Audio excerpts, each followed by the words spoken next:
My name is Sara Smith-Silverman. My pronouns are she and they. I'm a professor of history at American River College, and today's date is November 9th, 2023. Let's start off by establishing the basics. What's your full name? What are your pronouns? And what's your date of birth? My name is Phoenix Ray Frost. My pronouns are he, they, and my birthday, March 31st, 2002. How old does that make you? So I will be 21 at at this moment. Okay. Sometimes I do math, sometimes I don't. Yes. Okay, so tell me a little about yourself. What are your interests and hobbies? What do you like to do? Well, I do enjoy music, although I prefer listening than playing more often. And I do enjoy walking around the neighborhood, just kind of de-stress listening to nature. And I do like to garden. So those are my main hobbies, you can say. What kind of gardening do you like to do? Well, it's more of just tending, more like just making sure that the tomato plants are well hydrated, the soil are damp, and all the plants are at least green. So So just some vegetable gardening. yeah. Um, I also like gardening. Sometimes I let my plants die, but so where did you grow up and where do you live now? Well, I came from Shenzhen, China, but I grew up in Dublin, California, by Pleasanton area, and that's majority where I grew up until graduation of high school. That's when I moved to Sacramento about 3 years ago to take care of my grandma, who lives around the area. And when did you immigrate from China? I immigrated about, I would say 12 years now, back in back in late 2011. That's when I kind of ex- came into a new environment. So where do you currently attend college and what do you study? I am currently going to American River College, uh, going for environmental science conservation. Hopefully, I can transfer to UC Davis in 2 years' time. Are you attending college part-time or full-time? Currently, full time. Full-time. Yes. And what made you interested in environmental science? Well, where I came from, Shenzhen was, well, my part of the city was right across the Pacific Ocean and Hong Kong. And right beside it, it was a patch of forest and mountains. And so I grew up with nature by my side, and I just love being in it. Just that was my joy, pretty much. So how long did you say you've been attending American River College? Uh, I took about 2 years, 3 years off school, taking care of my grandma. So last spring semester was the first semester I came back, and at that time it was part-time school. So I still have a while to go for because this is my first full-time semester. So And what made you decide to attend community college? well, I started community college because it's the more affordable option. Because as as much as I would like to go to university straight away, I do not have the funds for it, and my mind my mind in high school wasn't there. So I just decided to, you know what, I want to work and just kind of explore my surroundings before sitting down and just focus on what I actually want to do. That makes sense. Okay, so can you tell me how you identify with regard to your social identities, broadly speaking? So, race, ethnicity, sexuality, gender, disabilities, neurodiversity, religion, class, and so on. Well, I'm Asian, Chinese, and I am. I can consider myself a pagan as far as religion wise, and my sexual identity would be a trans man that go hand to hand to non-binary, and I would say I am romantic wise. I would say I am more demisexual or just demi across the board. So, Is there anything else you would like to say about your social identities, more about your sexual orientation, class, disabilities?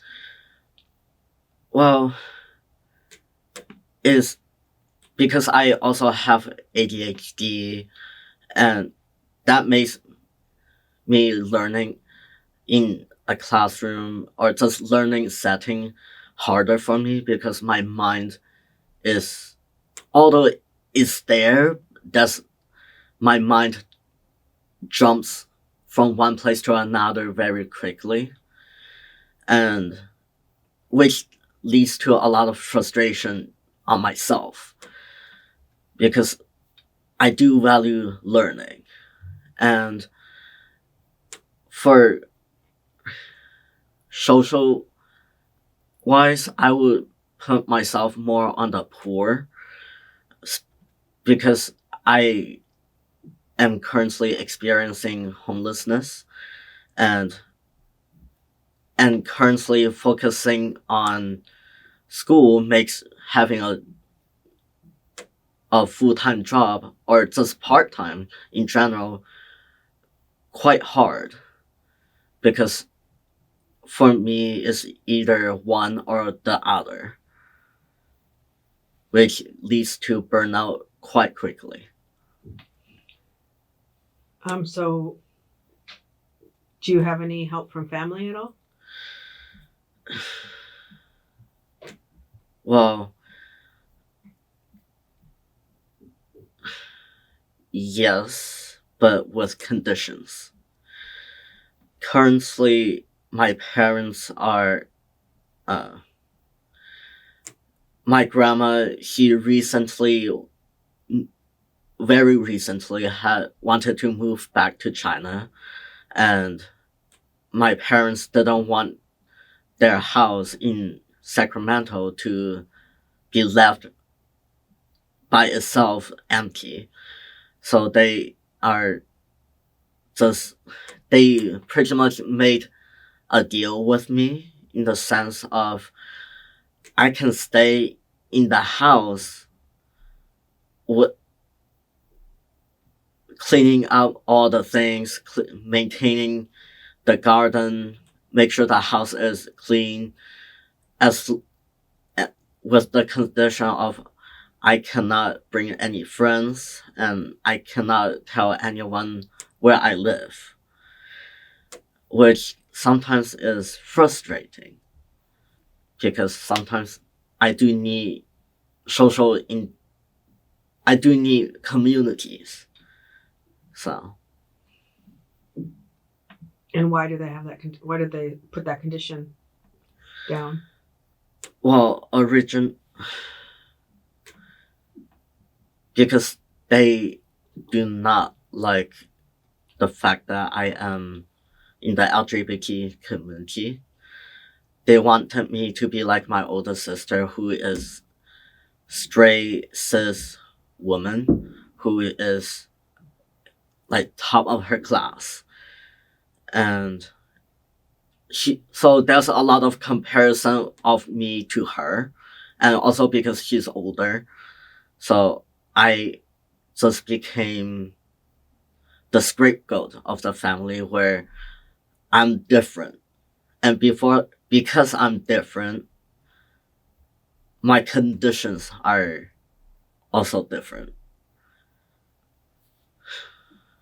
So when you said that you're homeless, this is a question I was going to ask later, but can you elaborate a little bit, like your experiences with homelessness, and if that's related to your identity as somebody who's queer? Yes, actually. So I came out to my parents and family and close friends back in high school, the last, I believe, junior year of high school. And when I came out to them, they were not happy at all, but they could not kick me out at the time because I was still going to high school. I needed a place to eat and pretty much stay because at the time I'm still a dependent, you can say. And but they would. That's when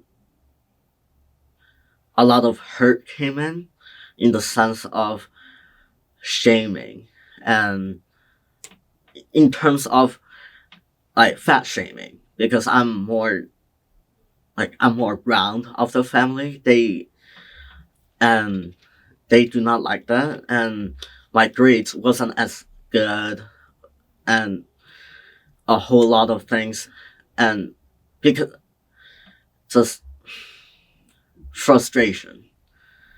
And because of that, when I moved to Sacramento, I thought that I could get away from their their negativity. But because my grandma, they have to come up to visit her relatively often. But whenever they come visit, they just bring their negativity with them. And after years of just tolerating my grandma doing the same also, I just had enough, and I decided that I much rather choose a life of homelessness instead of wanting to commit suicide every day. And it, because in my head, physical torment is more bearable than mental torment. So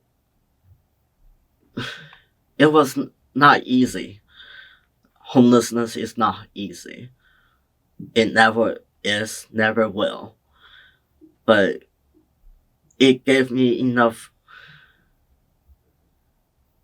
I guess my experience gave me another lens of, okay, I will need to be patient with people in order to interact with the world. So, And where have you slept as somebody who's experienced homelessness? well, I am lucky that I was able to find myself shelters that hop from shelters to shelters. Uh, so I do have a bed and pretty much a roof over my head, and I'm thankful for that for the entirety of a year and a half. And although at the time I was working as well, so I was able to at least feed myself for for the days coming. And because the money, I was also doing part time then, so the money did come very limited. So I had to be very careful what I spend on. And I guess I'm also lucky that I have the LGBT community center to kind of provide some blankets and clothes, so I will look more presentable when I go to campus. So other students and peers will not think, oh, they're going through homelessness right now. Have you ever had to sleep on the streets? For the first, I would say 3 nights before I went into the shelter. But I was lucky that I had enough clean clothes and jackets on me and it was also early fall, so the temperature wasn't as bad yet. So I guess I was fortunate that life was on my side during those times. And I was also fortunate that I was able to have my cell phone working. So I was able to pretty much email, call people to see if they have any leads. So, And what is life like in the shelters for somebody who's queer? well, it's not easy to say the least. Because my shelter, like the shelter that the center first gave me was a 3 month shelter, and is in that shelter is a mix of the community youth and normal, well, straight people, and there are some cases where the straight cis people tend to be more negative towards the trans and more non-binary folks, which is unfortunate, but I guess is it's not fair. So I just counted my blessings of at least I have food in my stomach and a roof over my head. So What are the rules of the shelter? Do you have to be out of the shelter all day, or? well, the one that I stayed at was there was a curfew, and it was 9 or 10 for everybody. But if you are on your best behavior, cleaning after your things, doing chores, and getting home at time, you are able to push to midnight. I I'm one of those people who I was able to do that. So I guess I got lucky then. So although I don't use that time, but I know that I will always have that option. And in the shelters, what are the sleeping conditions like? Are you in a room with other people? Yes.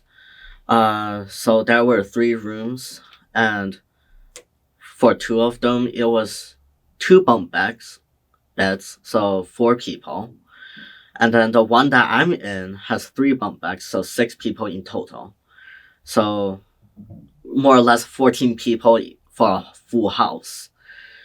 And people, I know that I do my dishes, and 1 or 2 other people do, but many don't, and the staff that runs the program tends to be more, oh well, just throw them in the dishwasher, you're fine. In, and then when they are done, all of them are greasy, and you have to rewash everything again. So, You said you were staying at a shelter run by the LGBT Center. yes. Is that impacting? It was only 3 months. The first one is 3 months, and that was temporarily, that is emergency shelter. And then the shelter that I went to next was 2 year program, and it there are conditions that goes into this program as well, but uh, you have to be working, you have to, like, the conditions where you have to be working, you have to do your chores, and pretty much don't bother other people. If and so I was working on and off, drop pretty much jumping from one job to another, because I had to leave for various reasons for each one. One, it was not treating the community fairly, so I had to, like, choose another one. One did not provide enough hours and so on. But this program, although it is good, the staff and my other roommates are not as keen per se because of multiple reasons of someone stealing food, someone just a lot of mess. So Are there so how would you compare your situation with homelessness to the other people in the shelter that you got to know? well, my experience can be described as chaotic and just disorganized almost because how everything came down to it because everyone was doing their own things and I was too, but I guess many things it's like everything is different but everything is also intertwined. If I pull a string, another one may go. Just there are times where I wish that things run differently, to say the least.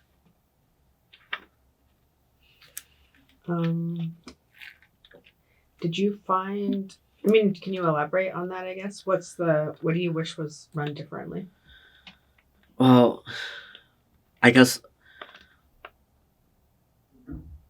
sometimes I wish that I have made another choice instead of the choice that I made at that moment.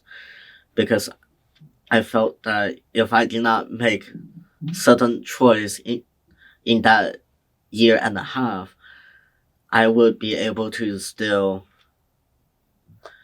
I guess, maintain a friendship or at least cordial relationship with people I met. But I guess we cannot go back to change our choices.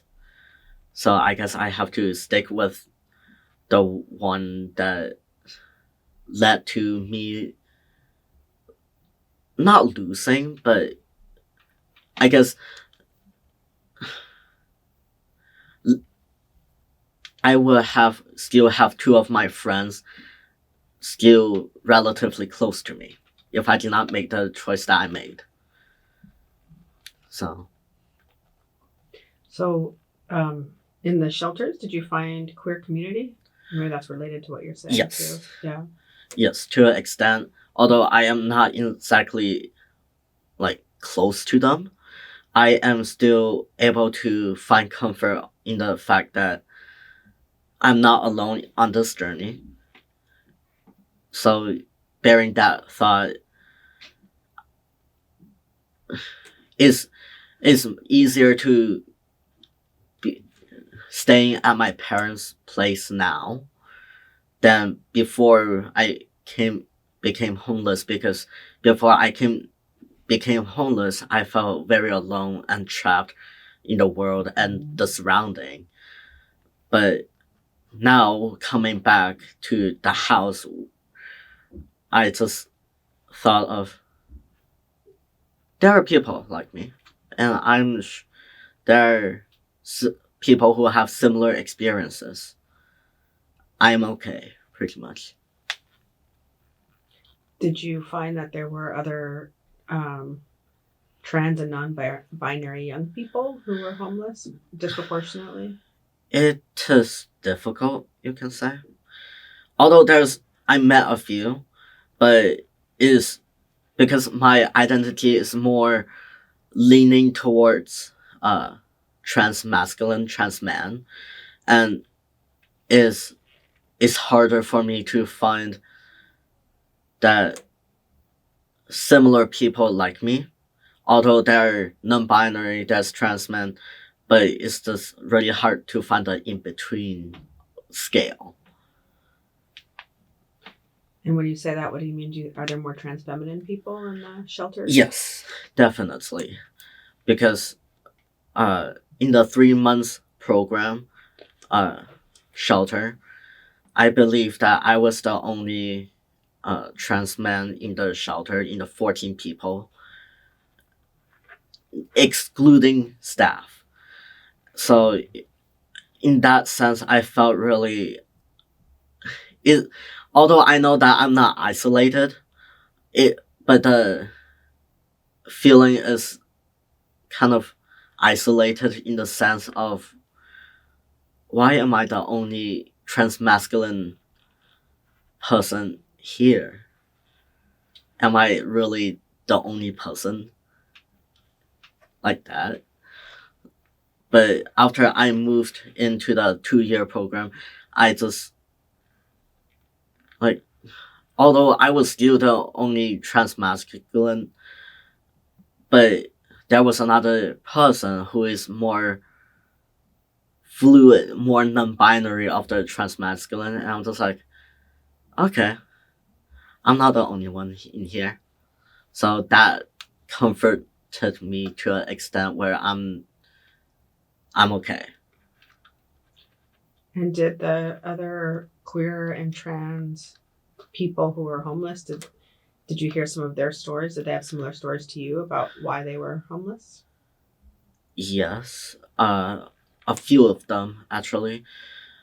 Two of the trans feminine, they they became homeless because of family, and one of them is because their family are more religious and very like traditional in the sense of men are biological men are men, trans men are not men, and that goes for the trans feminine as well. So so that's pretty much why they kicked both of them out, more or less, because the other second one is about the same as well, but more because of uh they are their family deemed her to be old enough to live for herself, more or less. So So she was kicked out, and her family. Are you saying that her family wasn't accepting of her trans identity, no, and because she was a little older, they felt more justified kicking her out? yes, which by all means is not fair because they cut contact with her, which is sad, and just I can sympathize with her. So What other reasons did you come across that uh, people were, especially trans and queer young people, were homeless? Like, what other reasons were there for their homelessness? one of the troubles that trans homeless youth that I noticed, and one of them I experienced as well, is finding the gender affirming care and the people who supports us on this journey, because uh getting the estrogen and testosterone shots prospectively is already frustratingly hard for some of us already, and some of us do not know how to do them properly, and sometimes they injure themselves. And another thing that although I am not exactly too bothered by it, are pronouns. Uh, because I know the trans feminines that I mentioned earlier, they are more frustrated about people not using she, her than he, him, or they, them. So sometimes it's just the simple gesture of using pronouns is important, even if you just use they them. If when you just met them the first time, we appreciate it a whole lot. And I guess one of the troubles, I guess, is the bathrooms, because I I am at that stage where I'm uncomfortable going into the women's bathroom because I'm trans man. Uh, but I'm not transitioned enough to go into the men's bathroom. So I am often stuck trying to find the gender neutral bathrooms. But if, which is frustrating because there's not a lot of them on campus or just day to day life in general. So I ended up forcing myself to go into women's bathroom, which is, although I know that I shouldn't be bothered by it, but it's still frustrating. So what was out of curiosity, the racial makeup of the homeless youth that you came across? Well, I guess because of I was relying on the LGBT center to help me put me in the center, shelter. So I guess it is largely skewed to LGBT youth. So although there are a few, I guess, straight cis youths that I came across, but there's a lot more youths that are in the community, because I met a lot of people during this experience, and out of, let's say, out of 20 people, only one or two of them are actually considered themselves as straight cis youths. So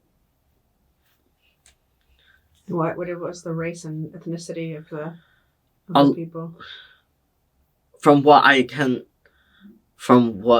I met, a lot of people in the community who are homeless are white, and only people of color makes up a small portion of it, which can be isolating in the sense of it reminds me of how many people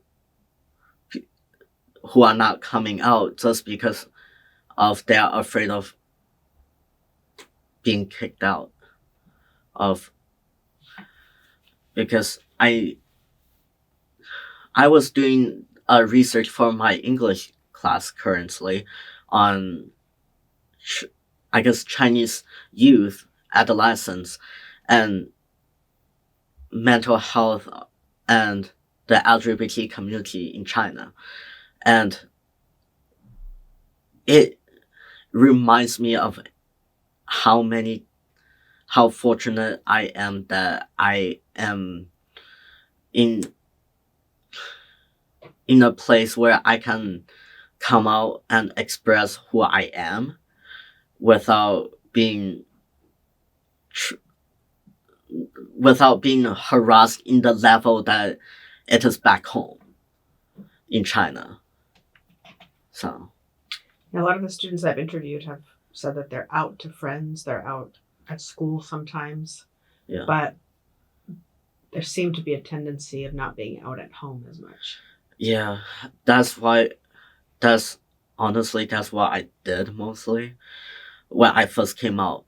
At least I first came out to my friends at school, and then and actually I came out to my marching marching band group first because they are pretty much like family to me at the time. So I came out to them pretty much just saying, hey, my name is Phoenix. My pronouns are he, they. And they pretty much accepted it and they're just like, okay, hi, Phoenix. And I wanted to, a few tears wanted to come out that day because I felt safe at that moment. And then I pretty much that day when I came home, I to my parents yelling in about I don't remember taking the dog out on a walk or something. I just remembered just like it's not safe to come up to them yet. So unfortunately that is the case for a lot of people. A lot of people like me. So Can I ask, just going back to, I might ask you about your experience with homelessness a little bit later too, okay. but I realized I didn't ask you kind of how you were feeling at the time. So that moment that you decided it's better to be homeless than to be at home, like how were you feeling emotionally at the time? Because I remember at that time, uh, I was feeling just, I was feeling like my head was underwater, but it's not me who is pushing myself down. It's, it's almost like my parents are pushing my head against the water and my sister in the background just ignoring everything that is going on. In, and when I came out to my cousins, I felt like they were doing the same thing to me as well. And it's just that suffocating moment that I wish that everything could just end. And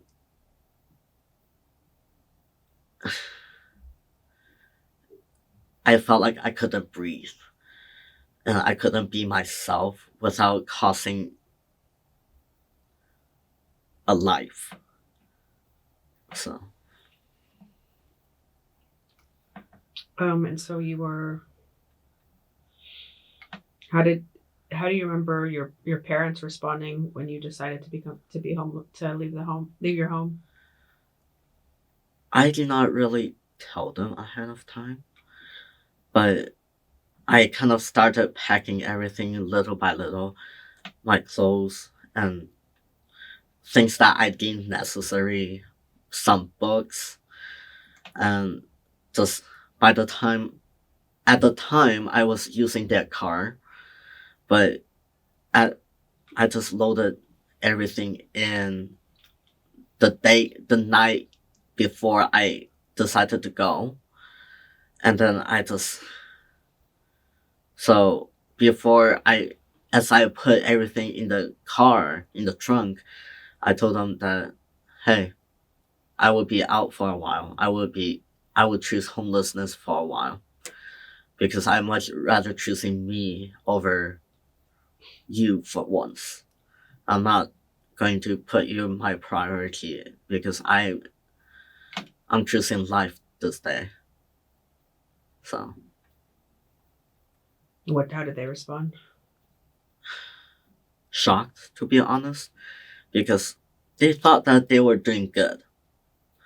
They thought that they had improved and they were not happy to say the least. And as I drove off, they were pretty much observing as I drove away. And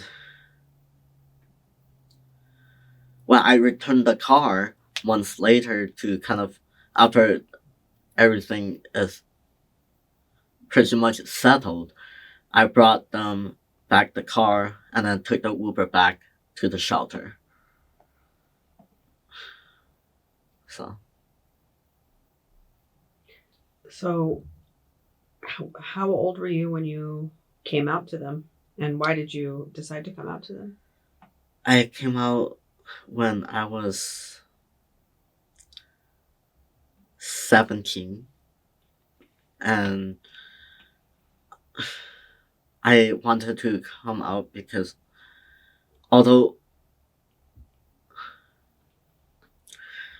because I decided to come out because I felt like they already kind of know already. Because since growing up from like 4 or 5, I do not like dresses at all. I despise dresses, skirts, leggings, just hair ties for all it is. And because I remember in kindergarten we were doing this performance for what, like, I guess like one of the holidays, and my parents literally have to pin me down to put makeup on me, and I guess I just don't like anything on my face, and them pinning me down like that caused me don't like makeup even more. So it was frustrating, and when I came out, they were shocked that I am. I'm just like, why are you shocked? Because I have been acting not. I was being like this since I was 3, 4, and that's like, oh, I.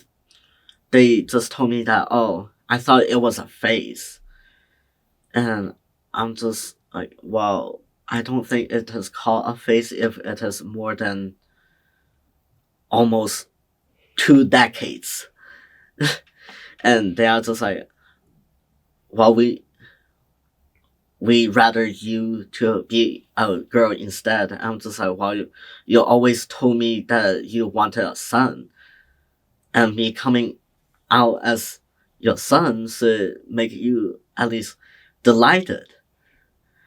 At least that was my train of thought. And that's like, well, you will always be my daughter, and you can never be a boy. I'm just like, it is the same thing that you told me since I was young. At least try to insult me better. So, Why do you think they were so resistant to just sort of accepting you when you came out?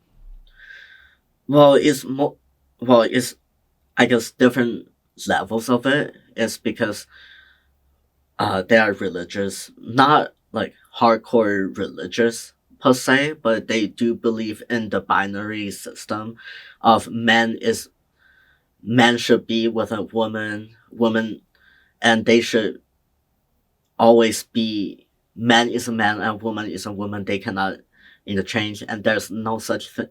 There's nothing. Non-binary doesn't exist. So that was their thinking first of all, and also because of the cultural aspect of it, because uh, China, I guess China is still relatively stiff in the thought of you should have a family, you should have children that come out of your body, uh, and just harmony because of that. And I guess it's just multiple levels of everything coming together, which I am not surprised or shocked, but more disappointed in the sense of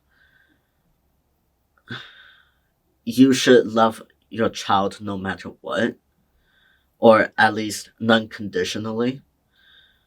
But I guess there is a thing called conditional love for children then. So,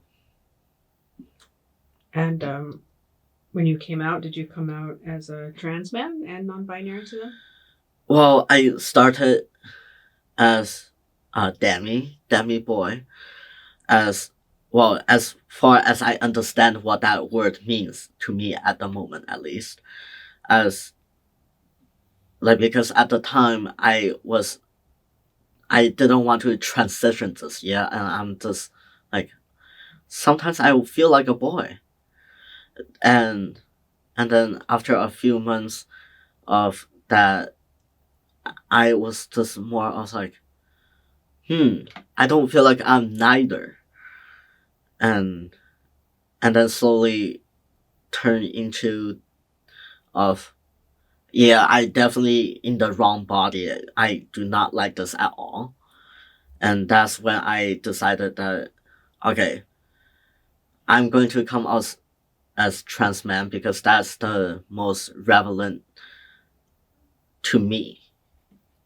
So that's when I decided to come out to them. And how did their response make you feel when you came out to them? Honestly, I didn't know what I expect. So I just kind of expected nothing from them because I know that some people took it relatively well, some of my friends, and some who are more religious, that's just like, because you're my friend, I will tolerate it. So so I have seen different reactions. So, and I didn't know what their reaction was. So it was disappointing to say the least that they did not take it well. Do you have one other sibling? Yes, I have an older sister, and when I came out to her, she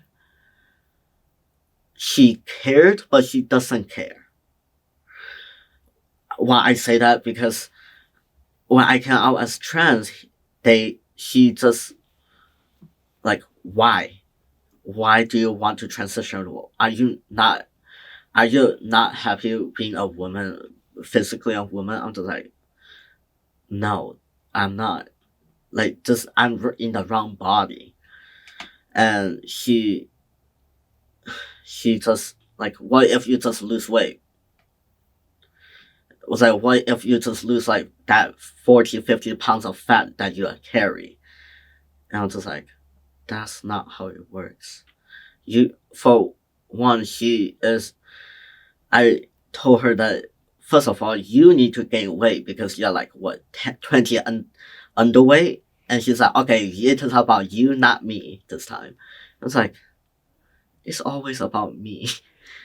So she cared to an extent, but she didn't care enough for her to use my proper pronouns, which is kind of funny because she used my name, the chosen name, but she doesn't acknowledge my pronouns. So, Um, so did you have, I know you said your band, in the band, it was the marching band, you had friends and it felt like kind of like a family and they were accepting and affirming for the most for part? the most part, For the yeah. most part, yeah. So what was that experience like coming out to people outside of your family, friends? Where did you find the most support, I guess? Well, for marching band, because uh, I have been in marching band since I was in 7th grade up to senior year. So, well, the first part of senior year, I so a lot of the people who went when I grew up with and the closest with are the ones in marching band because we had hours on practice every week for several years. So by the time that to junior year, I felt like I was feeling safe enough that I'm confident that they will not abandon me or at least hurt me like my family does. So I guess I have higher expectation of them accepting me. And my guess was correct, and I really appreciated that because of them, I was able to come out to one of my teachers and I guess a few of my relatives that are not my parents. Although that did not turn out well, family. But at least I had the confidence to do so. So, what kind of connection, if any, do you have to family now? I don't talk to my sister anymore. But if she does reach out, I am gladly to talk to her and maybe just have a cup of coffee, just update each other on life.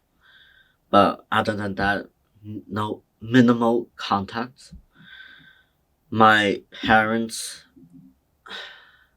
my dad is almost no contact because I was never close to him anyways, so I don't care.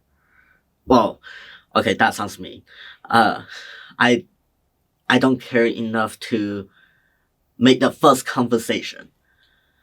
That I will not get out of my way to say, "Oh, hi, Dad. How can I? What are you doing today? What did you eat?" But my mom, well, I have to talk to her because of I am pretty much. She's pretty much the top of the household, and she wants to make sure that the house is clean, the chores are done, and things like that. So I have to update her of what I did in the house and what I cleaned, etc. My grandma, because she moved back to China, and she does not know how to use her iPad very well. So even if I try to message her, she she would just don't know how to reply. So I'm just like, hey, here's some flower pictures that in the garden. Here you go. So So, do you feel pretty emotionally distant from them? yes, I guess, and I think that's the best part. Best option at this moment because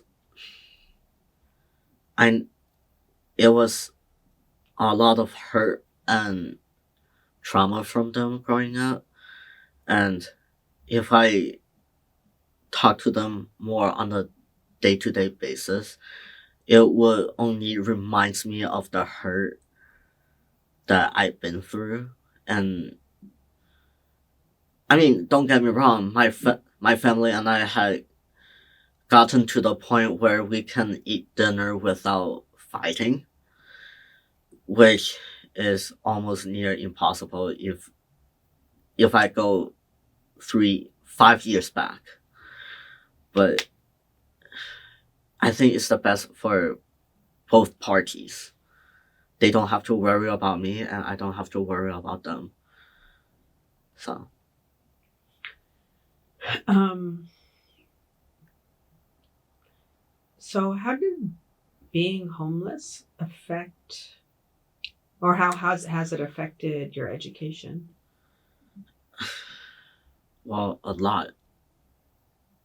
Well, both good and bad, mostly bad, because I had to worry about the transportation, and I am heavily relying on public transit, the train and the bus, and so that means that I would spend at least 1 hour going to school and coming back, so 2 hours already out of the window for doing homework, and then there are days where I have doctor's appointments, etc. And that's another 3 hours gone, 4 hours gone. So by the time I get home, I would have only a few hours left to do work before I have to sleep and do the cycle again. And last semester, I was able to finish my classes with a solid C overall, which I is not good, but I would take it based on the condition that I am going through. And I was just happy that I passed all my classes. And but right now, because of many chaos, that there's a lot of chaos as of right now, and my grades are not the best in at least one of them. So it's it's not it's definitely a struggle, to say the least. When you use the word chaos, what do you mean? So how does it feel like? How does your life feel chaotic, and how is that interfering specifically? Well, because I recently moved from the shelter, and I took out my parents' offer on the house as long that I don't have to pay rent, but I have to make sure everything in the house is functional and take care of the yards, etc. I took so that moving process was definitely chaotic by itself. Moving a year and a half worth of things is it's not a easy feat. And besides that is what is the most chaotic that is impacting my grades right now is my ex, my former partner, who is currently harassing me at this moment. And I had gotten some threats, and because I am meant like watching the house myself is really nerve wracking to be on constant alert that every few words that I type on a lab report, if I hear something out of the ordinary in the house, I will switch from relaxed mode to survival mode, which happens way too often during a night.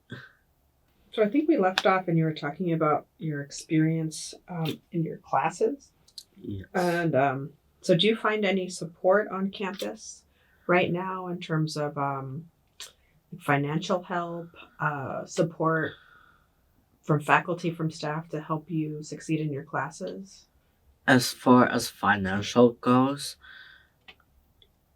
to a certain extent, because there's the financial aid and the food pantry on campus.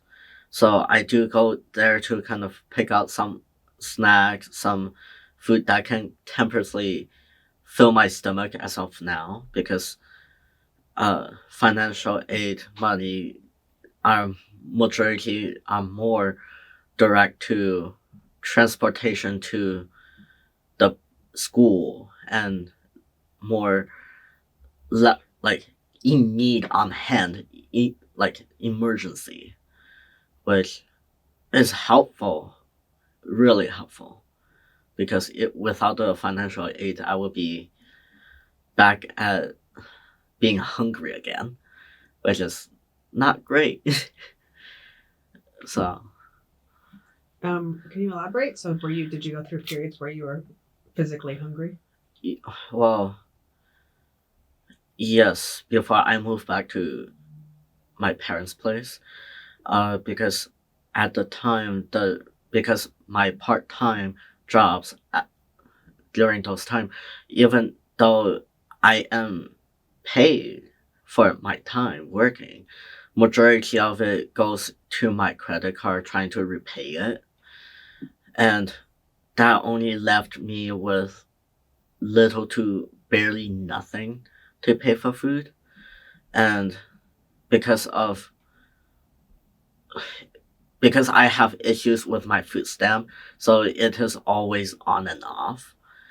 And it's just food is never really guaranteed for me. So whenever I am able to buy food, I tend to overeat because knowing that me personally not knowing when I'm able to have the next meal. So I so the financial aid when they finally came in this semester, I was really relieved that I can finally at least buy some vegetables for once. And I was finally able to, I guess, live like a normal human being that is not relying on ramen noodles on a consistent diet. And I guess I could finally eat slightly more healthy foods instead of just junk food that directly leads to overeating, stress, and because of that, it's it relieved some of the stress this semester, which is nice. Do you think that the food pantry on campus is enough? Do you think there's more of a need there? I personally say they can have improvements because yes, there the rice, there's mac and cheese, and like the right, like I just went in yesterday to, and majority of them are rice, mac and cheese, and beans, canned beans on the shelf, and as much as they are good, the variety is not exactly the most healthy per se because as much as it is nice to have rice in the bowl, I I don't want I guess I'm picky in that sense that I would like to have at least something that is not like I forgot what the word is, but so heavy on gluten and Oh, just so starchy. starch. There we go. So I so it would be helpful if because the other section was bread, and there's also the fridges, but it's mostly the I think orange juice was in there, milk, single serving, and a few other items, and eggs, which is great. Like those options are great in the fridge. Although I don't think starch with that much starch and I guess although I am thankful, I would like to eat a more well balanced that I can help be more focused in school instead of worrying when my next meal is. So So you said that you're struggling in your classes this semester because of all of the chaos. Is it have you found that have you reached out to some of these support services for students or faculty to help you in your classes? currently, I am beginning to receive some help. One of them being Weave, which is a domestic violence group that like free that I the the LGBT the Pride Center on campus helped me link to it. So currently, I'm working with them to kind of work with the academic assisting and possibly aiding me along with this process. And have you reached out to faculty in your classes to ask for extensions or anything like that, or tell them what's going on with you? I had reached out to two of my professors, and quickly I pretty much summarized what I was going through, and I asked for some extensions for some of the more heavy uh, assignments, and which I am thankful that they let me take a little more time to turn it in. Instead, they gave me 1 or 2 more days to help me catch up on everything, which I'm very thankful. So, Do you think you're going to pass your classes this semester, or you're not sure? well, 2 of my classes I know that I can, because right now they are sitting at a solid B, and but the other one I do not think so, because right now it is at a 56%, and I that class don't really offer extra credits, and it's just I'm try to talk to them, to my professor, to see if he is lenient enough to give me a few extra assignments to do to at least bring me to a C. So,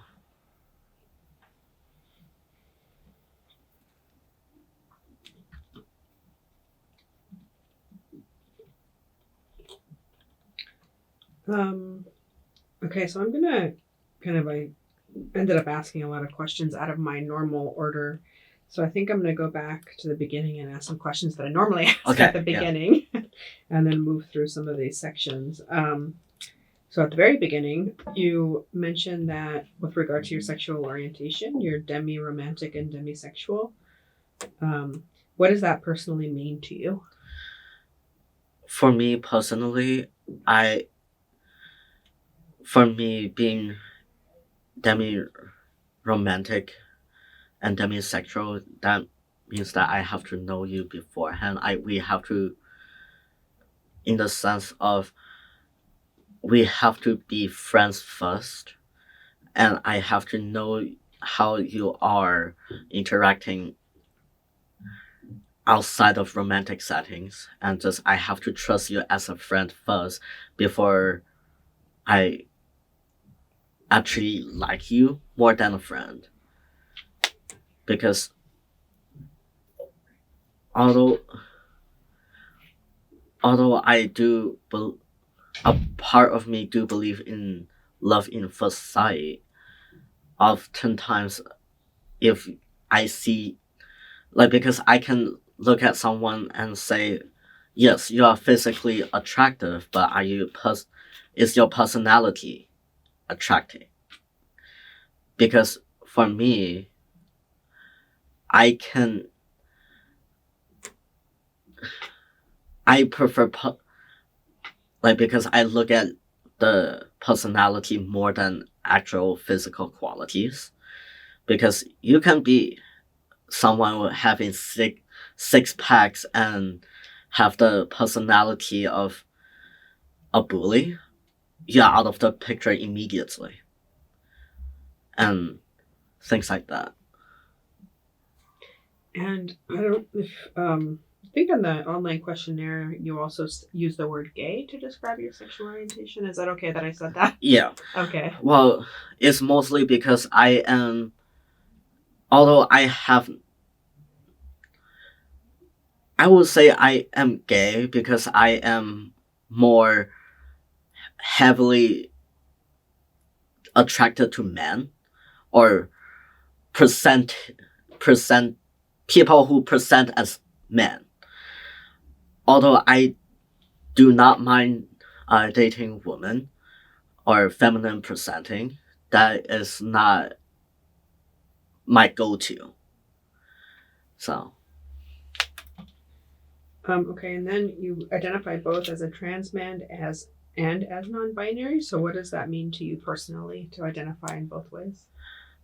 for me, like, trans man for me personally is more of I do not like my body to present as feminine in as in terms of like torso up. But I guess that's why I also see myself as a non-binary in the sense of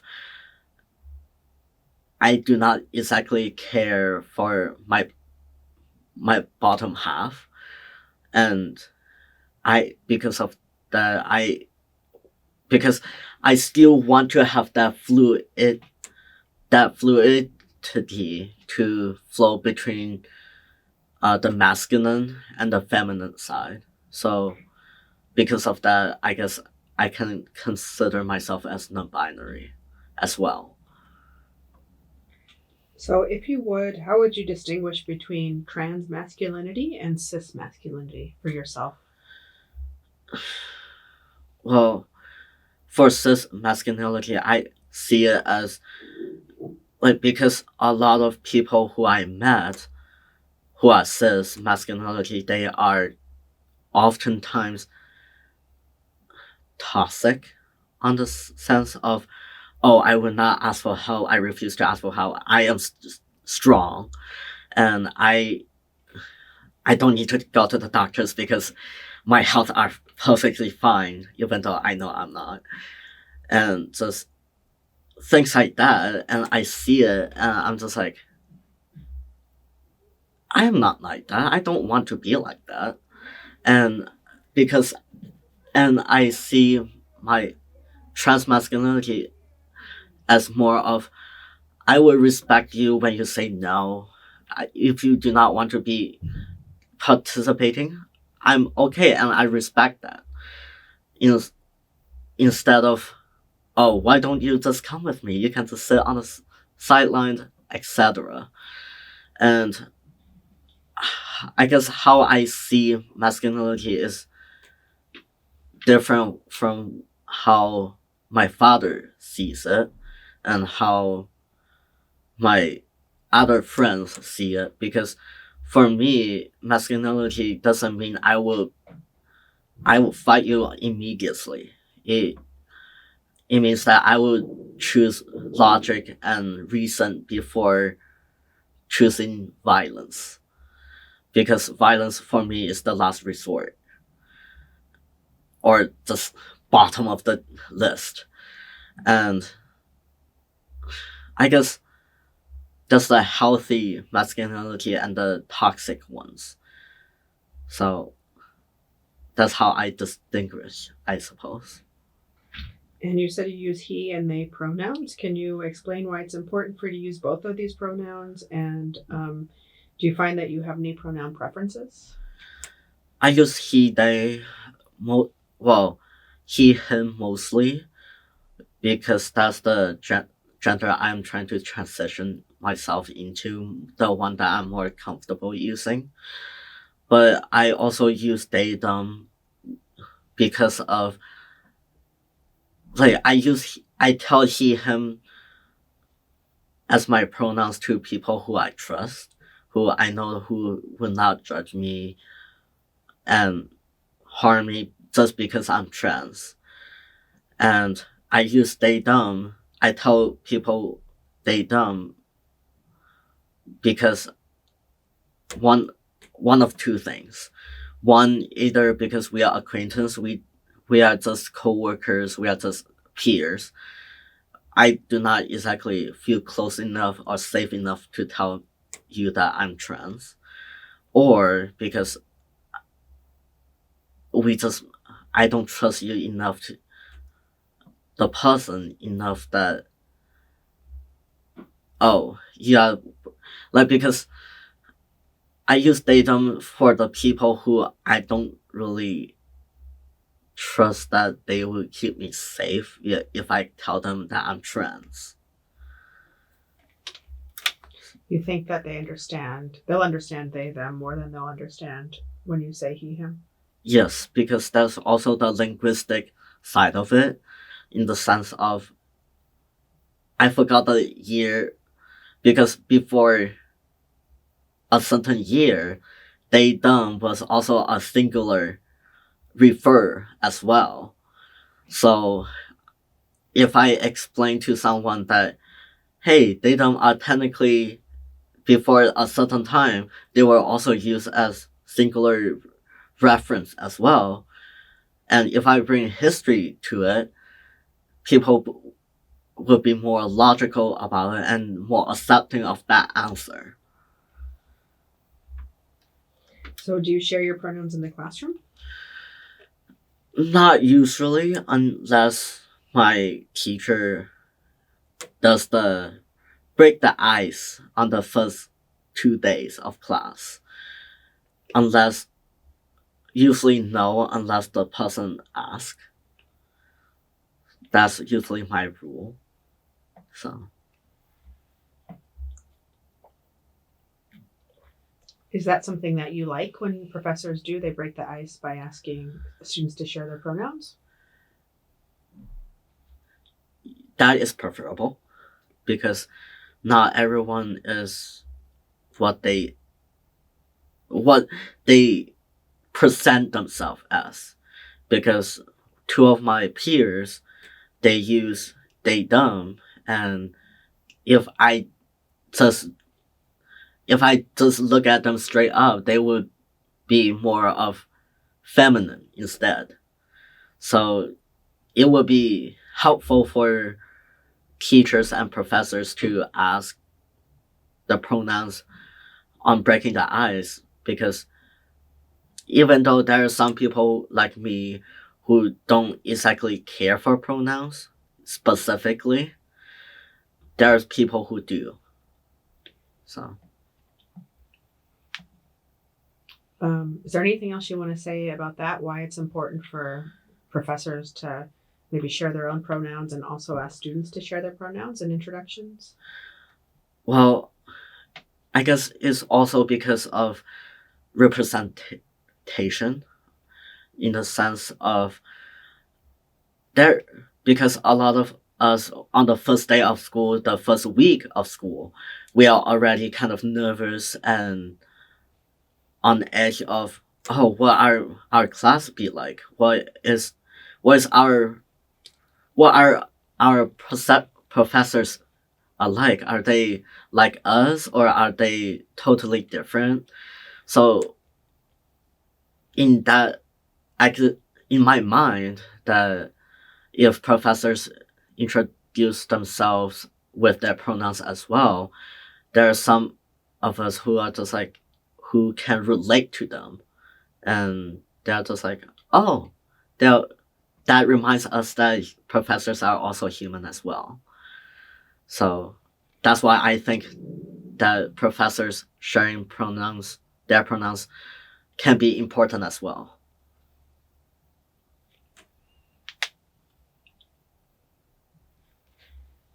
So we've already talked a fair amount about your coming out process, what coming out was like for you, but is there anything else you want to say about that before moving on? I think I said what I needed to say. Okay. And I've also asked you a lot of difficult questions, emotionally speaking. So I guess a question that I've been asking in recent interviews is do you feel kind of happy in your identities? Yeah, I would say yes. Although, although I like to complain that I am not transitioning fast enough, but I am overall happy about my identity. And why is that? I guess if because if I transition fast enough, well, if I pass, in my eyes, I don't have to go through the gender dysphoria again, and I would be happy about how I present to other people as well, not just me and my close circles. Because as much as I am glad that my close circles are using the proper pronouns, and etc., I still like to have that social passing. So I know we talked about how difficult it was for you to come out to your family. But what did it feel like personally to you when you realized that you were a trans man? well, I guess in a sense both relief and sad at the same time, because I guess ever since kindergarten I noticed that I didn't feel right, in the sense of why, like, because in a child's mind, my mind, just like, why didn't I have that organ that my friends my my friends have? Just why do I why can't why do I need to close my legs when I wear a dress, and like little details like that. And when I finally came out, when I came finally figured out my transition, like my identity, and the relief part is that, oh, that's what I am. That's what it is. It's like there's finally a term to the feeling, but also the grief in the sense of, why wasn't I born that way already? Why wouldn't I just born of what I wanted or needed? So So where do you find queer joy? I guess different as there are a few ways for myself at least. Because I guess I have a love-hate relationship with uh socializing. So during the times where I'm I'm more than glad to hang out with friends, etc., I do enjoy to go to Badlands, which is a queer bar, and it's also one of the places I used to work at. So I already know some of the people there, and I know that I can feel seen, be myself. So in that sense, that I feel queer joy. That yes, this is a space for me, that I don't have to hide who I am. And another, when I do not like to be with people, I find, I guess, queer joy as in going on hikes and going to uh just going to the garden, just stick around with my dog, in that sense that I am okay with solitude and people at the same time. So What's your dog's name? its name is Bolfer, which is from The Lord of the Rings, The Hobbit. It is one of the dwarfs, and it's also because the movie, Bolfer was the most joyous of the dwarfs, and indeed the dog was the goofiest. What kind of dog is it? Black lab. It is 7 now, and there's some gray on the chin, and I'm not. I was I was heartbroken about that when I noticed it. So Yeah, dogs age too quickly, if you ask me. all of them do. So anything else you want to say about queer joy? Where do you find queer joy? Anything in like culture, pop culture, music, anything like that? Reading? I guess I found some comfort in songs. Like I forgot their names, but I do, every so often the songs came onto the radio again. I was like, yes, it is a song about the queer people representation. So in those instances, a piece of it, and then there's also the cultural aspect of it. There's the comics, the BL comics, boy love and girl love, which is pretty much representation of uh gays and the lesbians, and the comics about how they met each other and just overall being very cheesy. And I'm just like, that is way too cheesy for me, but yes. So in a sense, I found joy in those. So you mentioned that you immigrated from China in 2011. Is that what you said? Yes. So why did your family immigrate to the U.S. and how do you think your upbringing was shaped by being an immigrant? Well, originally, my dad has all his family here in the US already. So he wanted to move because family. My mom wanted to move because of my sister who applied, who was international student who was able to came to the US 2 years prior. And because of her, she my mom wanted to also move to the United States to be a little closer to her eldest daughter. And at that time, when by the time we finally moved, my sister finally graduated high school here and got into USC. So it was perfect timing as well as she starting college and we coming to the US. And at that time, I was 9.5, 9, and I was very confused. And because China didn't have the best education for people of neurodivergent, so I had difficulties picking up things and needed. So I was often put in the back of the class because of that. And so I came to the US with little to no English, so it was really hard for me for the first few years. And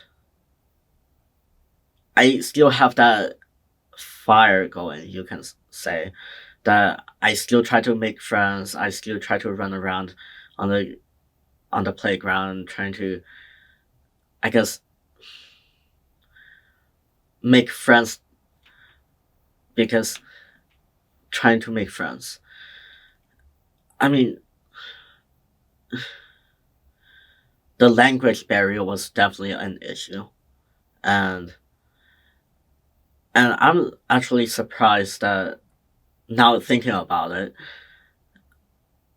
three of my friends since then were very patient, surprisingly patient with me, both the personality wise and language wise, because we were essentially using sign language to communicate with each other. And I was also in ESL, so I was able to pick up the classes English a little better. But I guess because my ADHD, I wasn't able to pick out English as fast as my parents would, and they were constantly comparing me to another immigrant child the same age and comparing to my sister. So it's like, why are you not picking up? Are you stupid? Are you dumb? And I'm just like, I mean, but I was, after several years, it, I was able to be fluent in English, and while I was able to make friends, unlike my sister, who is, even though her language skills are a lot better than mine, who has no friends. So I'm just So whenever she tried to tell me that, hey, why is your language skills not good? I'm just like, at least I'm invited to parties unlike you. And she gets mad at me. So I guess there's the good side and the bad side for that. So So I know you were living in Dublin when after your family immigrated. Is there a Chinese population there? no, not really. When we first moved, it was just one other kid.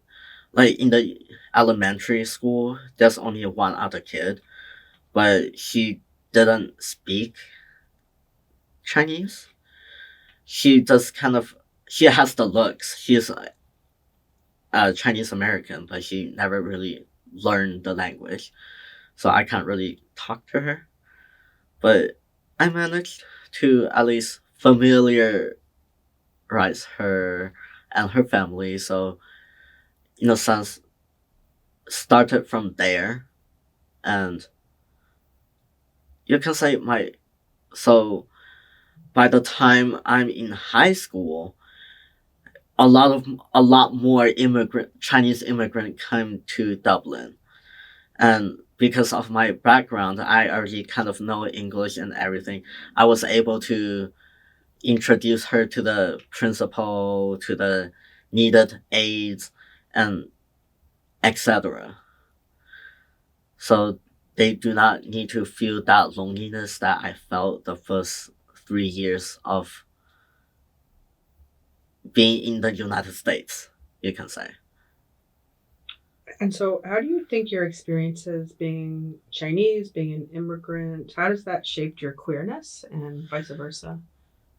I guess because of my experience as an immigrant, I am being how I was in middle school and high school, I became more loud.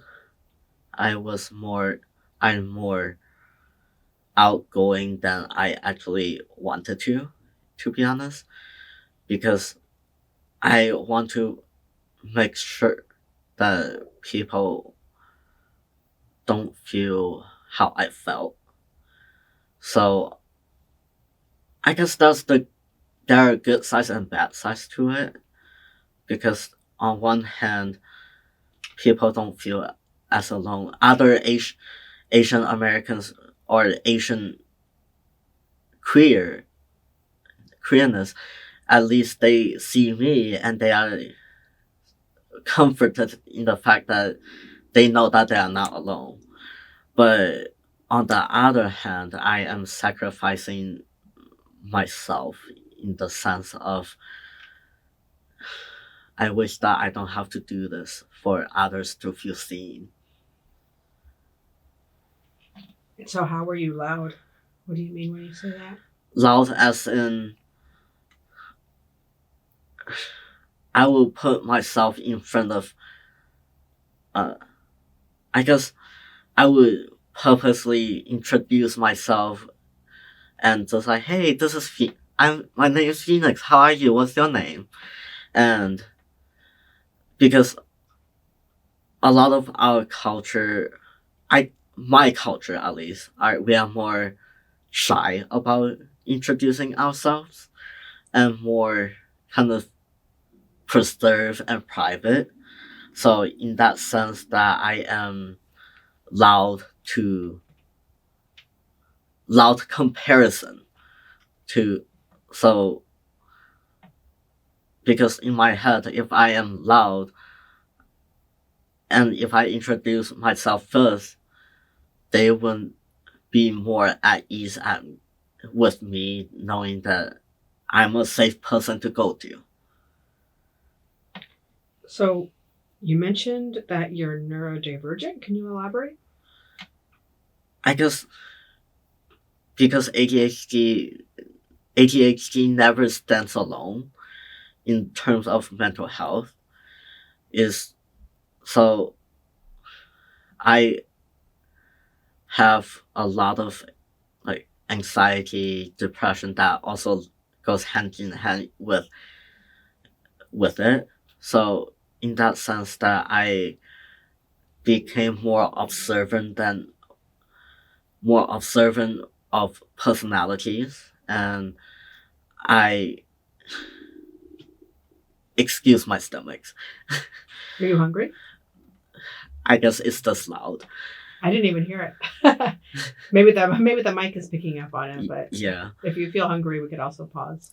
it's fun. Okay. But I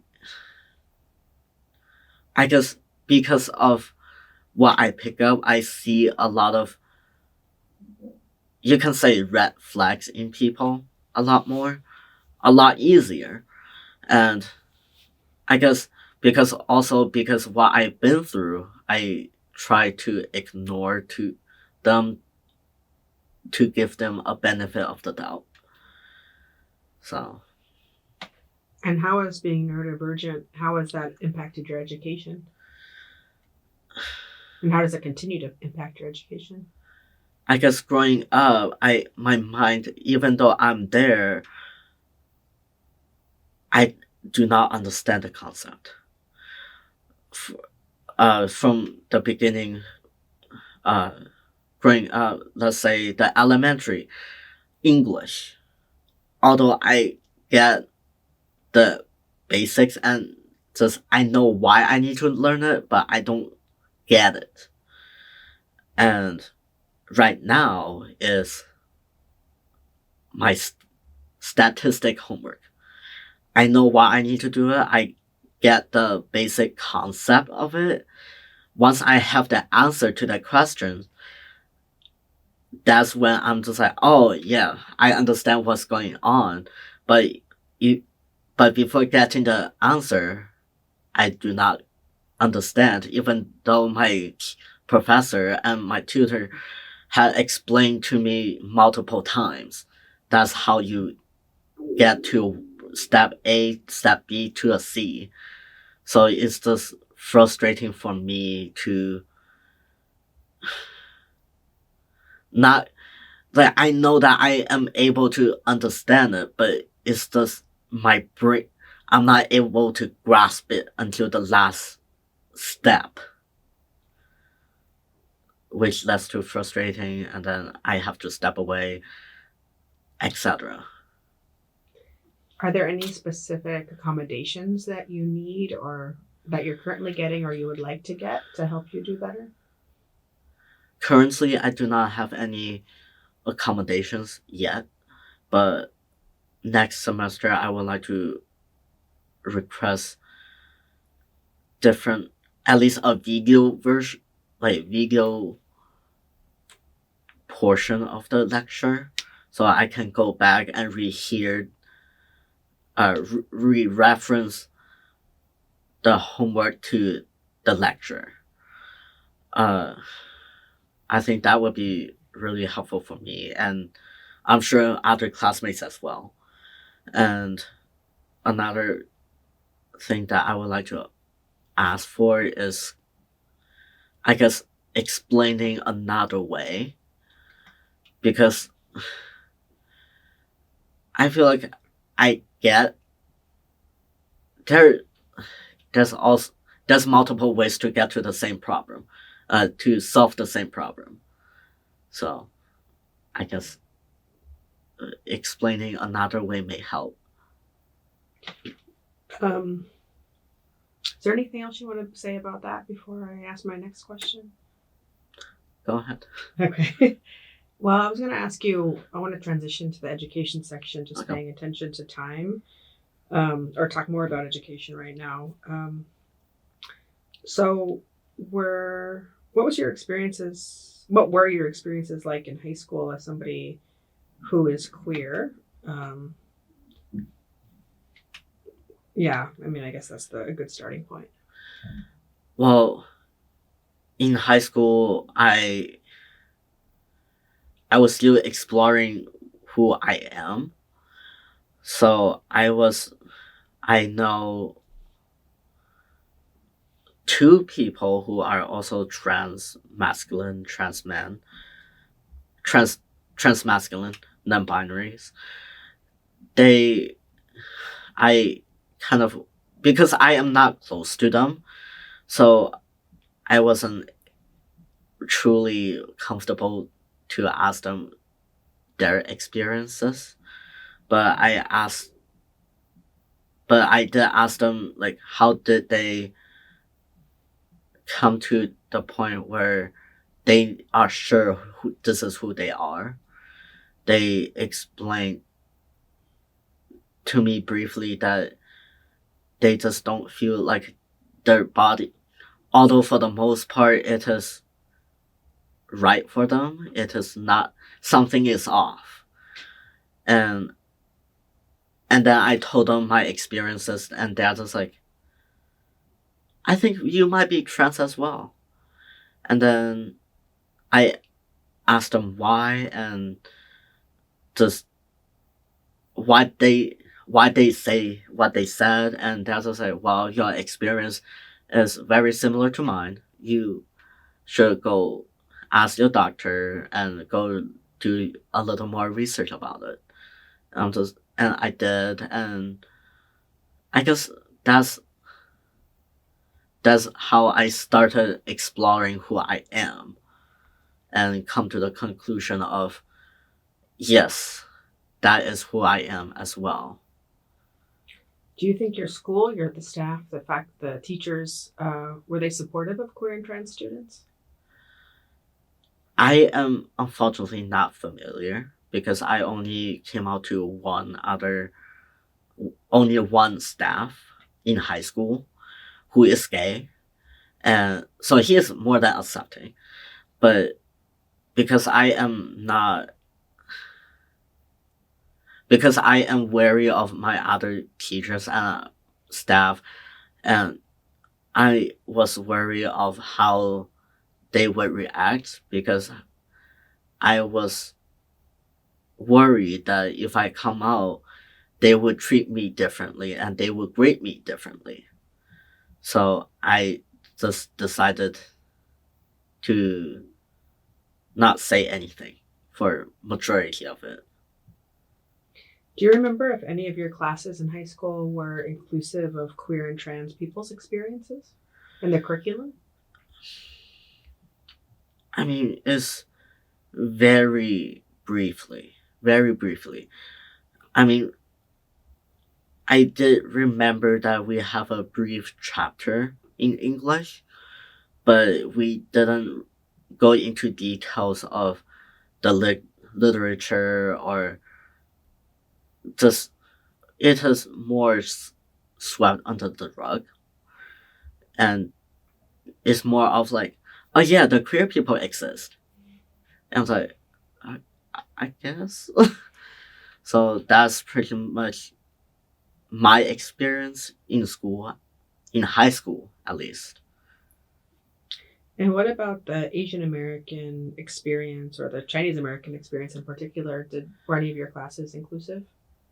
I mean, it's more inclusive, definitely, in the sense of, oh yeah, uh, the railway construction on the Chinese population, and how they brought in, how we immigrated here to do that as our main source of work, and then later on as uh, the professionals, specific fields of doctors, uh, just higher educations, and hence the stereotype of Asian Americans. Asians are all smart and love math and things like that. So, what's been your experience in the classroom being Chinese American, specifically outside, not just about the curriculum? I mean, in elementary, it was not great, in the sense of they didn't know what to do with me, because, as I mentioned earlier, the other Asian American, Chinese American kids, they already speak language, the language English, the first day they were enrolled in the school. So I was pretty much the first one of the first API student who doesn't speak English actively at home. And because of that, there's also the racist comments that came my way that later I recognized that, okay, that's racist. That's not nice. But just although over the years it had lessons, and it got to the point where, like, at 8th grade, I had enough. I'm just done, and just straight up may just do not talk to me like that. Don't. I know enough English to call you out on it, and I can easily tell the teachers and the principals. I know them, and they pretty much left me alone at that. So, how did that make you feel, those experiences? I mean, personally, although frustrated, I wasn't able to do much. It was mostly is the parents, my parents, and their racism that I have to fight. That is the most frustrating thing, because I would come home after a session of being bullied. I would tell them that, hey, I am upset. I am mad that they are doing it, and they just wave it off and say, oh, you can just ignore them, just walk away, and things like that. I mean, yes, I did do that for a long time, but after a while, it gets to you. And that's why that I kind of just stopped telling them things from school. I don't think after like 5th grade, I kind of just stopped telling them anything that goes on in school. I just go straight to the principals. So, which is not good, because you're supposed to have a good relationship with parents, but it's a luxury if you do, though. So I know you've only been at ARC since the spring, but what's been your experience so far in the classroom? Have you had classes that are queer and trans inclusive? I did take a LGBT class over the summer, and it was mostly reading about the literature and the history about just the U.S. history of the community, how the stone walls happened and what happened since. It just kind of touched base on what happened since then, and just it touched base on how each community, the subsection of the community, interact with each other, how the trans people interact with the lesbian community, how they interact with the gay community. And it's just, even though we are still in that umbrella community, there were still dysfunction, you can say, interactions, because they're so diverse individually that is, and the experience is also very different as well. So we can't exactly group everyone in a box and call it a day. Was that Intro to LGBTQ Studies class? Was that the first class you had ever taken that was focused entirely on the queer experience? Yes. So. And why was it jingling of keys there? Might have to take a drink, maybe. Yeah? We're in the middle of an interview. Oh, sorry. I apologize. That's okay.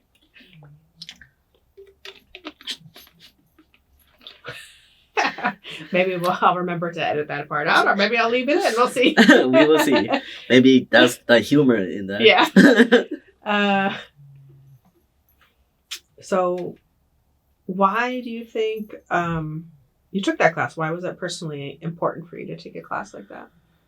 Well, I found that class to be interesting to begin with, and when I saw that class was available, I was during the summer. I thought to myself, "Hey, since I am not doing anything during the summer, might as well learn something that is held dear to me." And I guess I didn't realize that although I know the history towards the community was not kind, I did not realize how bad it was. And then, so in a sense, that it gave me another lens to history that, hey, I should be more sympathetic to other groups as well, not just mine, not just binary that I am in. So, And why do you think it might be important for the curriculum broadly to be inclusive of queer and trans experiences? I think it would really help uh, open some people's eyes that, yes, that it is not just it's not just a trend like how the older generation had mentioned. We have always been here, and we will continue to be here.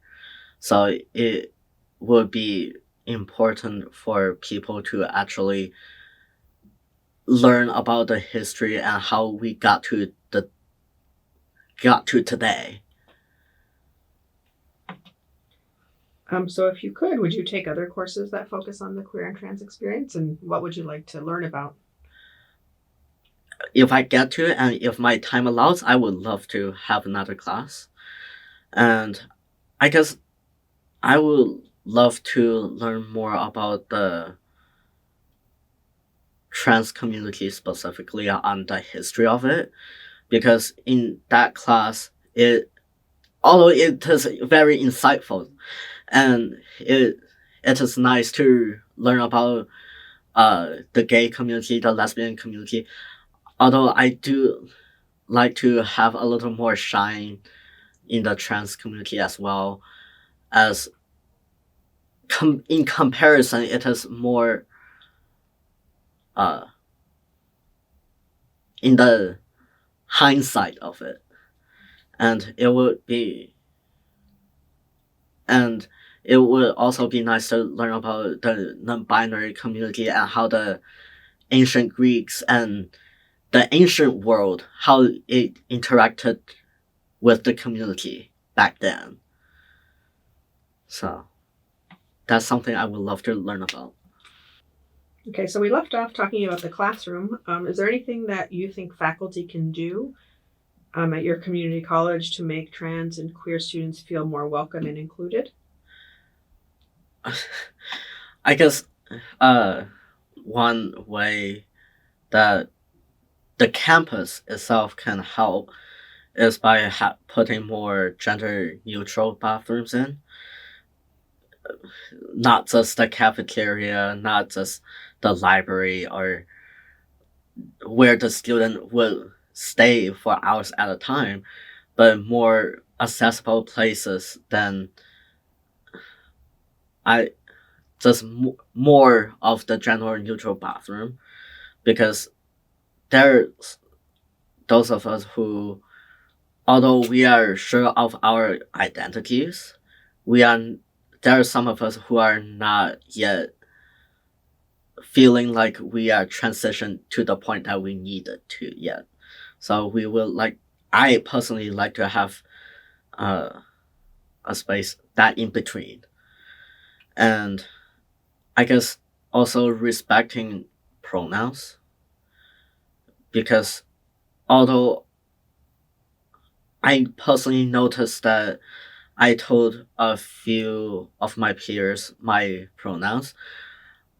Most of them have been respecting it, and which is nice.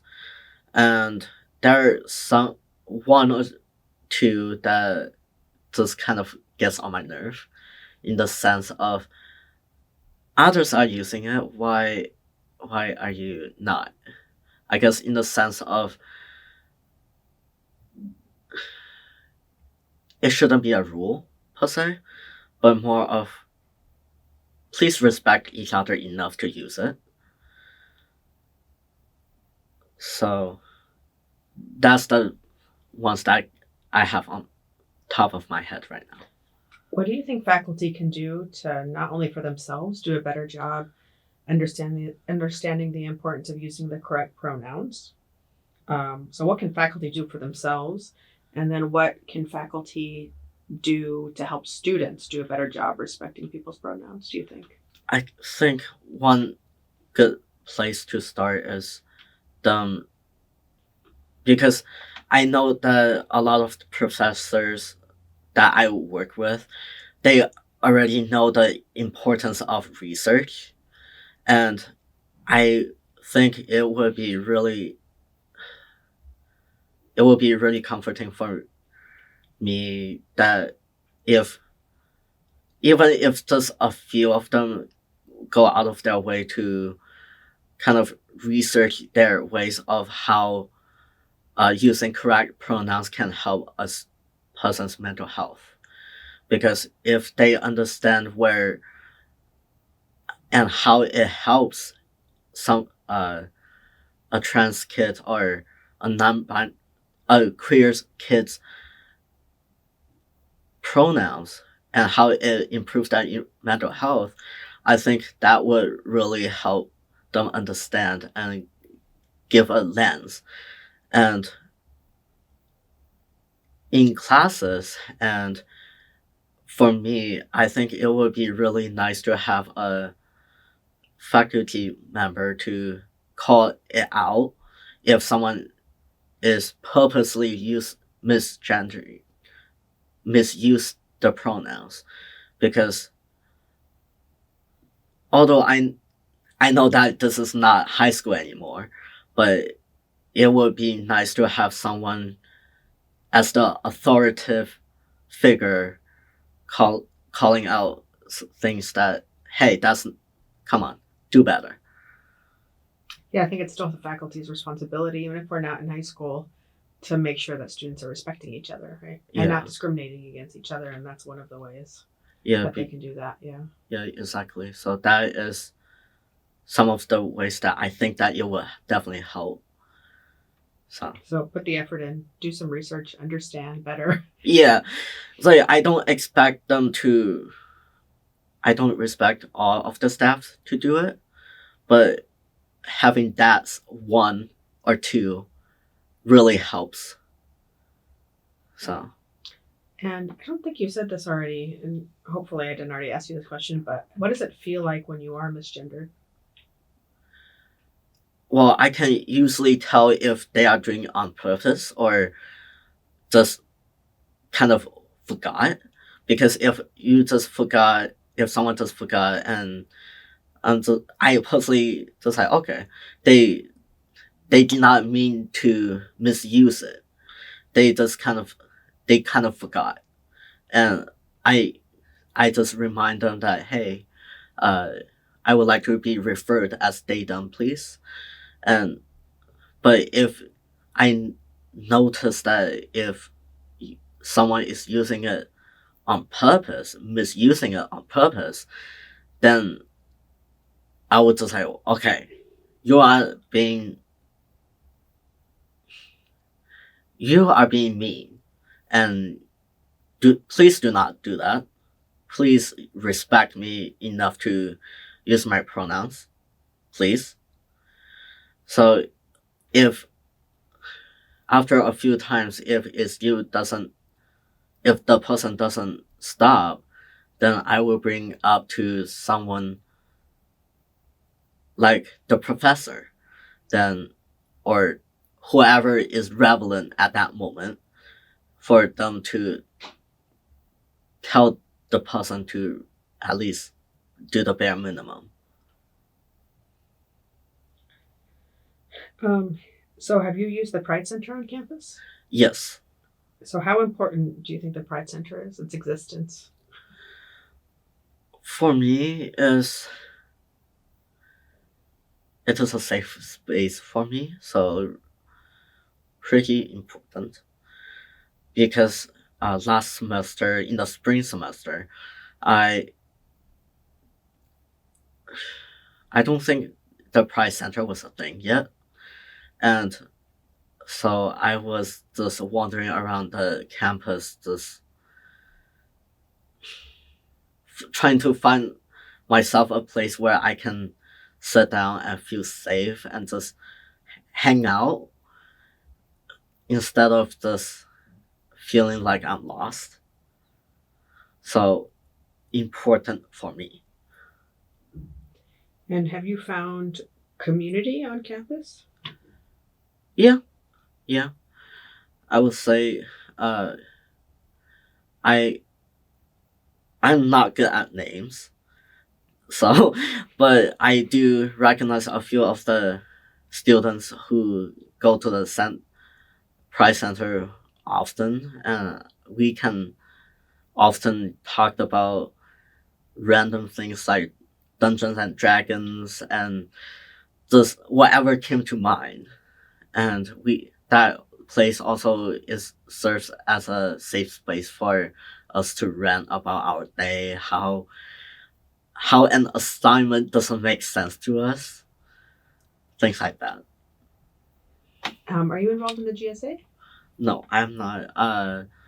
Well, I'm not able to because the timing of my classes. So it just all happens to happen during one of my classes. So Well, there are all these questions I could be asking, but I guess one question: do you try to find community among other Asian American students? not really, to be honest, because I guess I have a mistrust in my own community because of,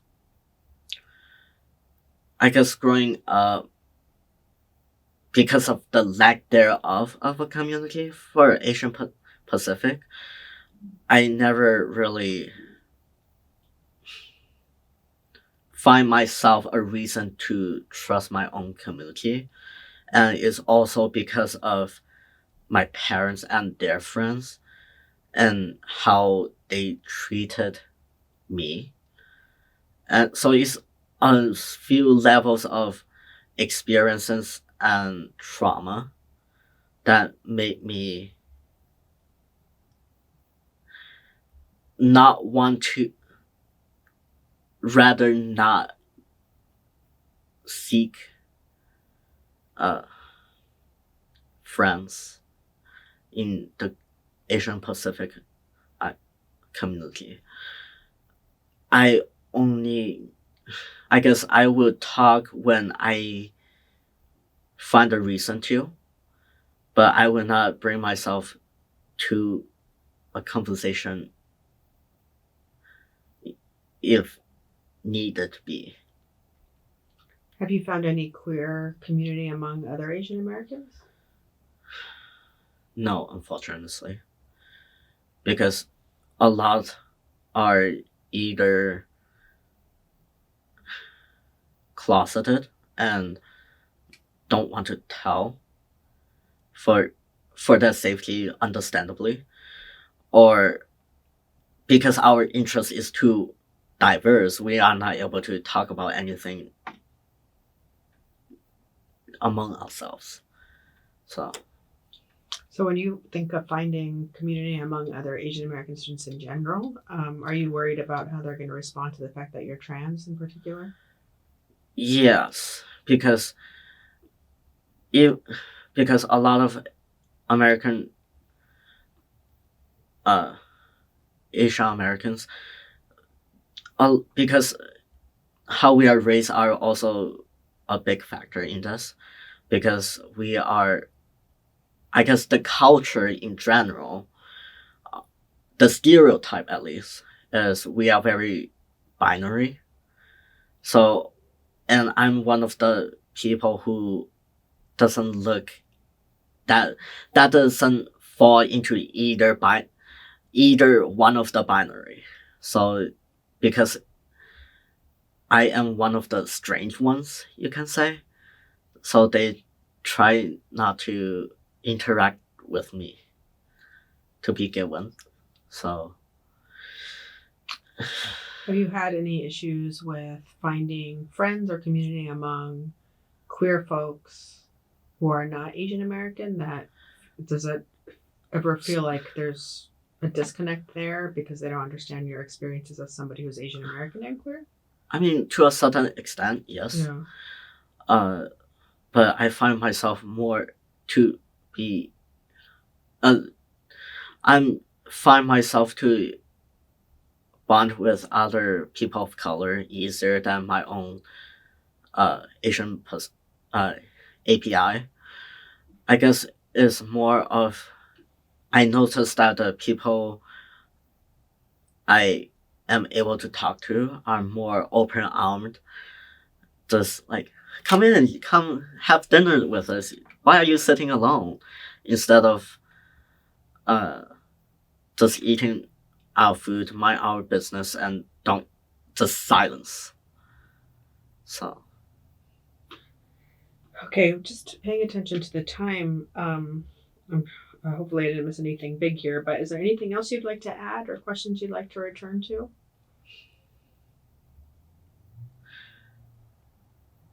I guess I do have one.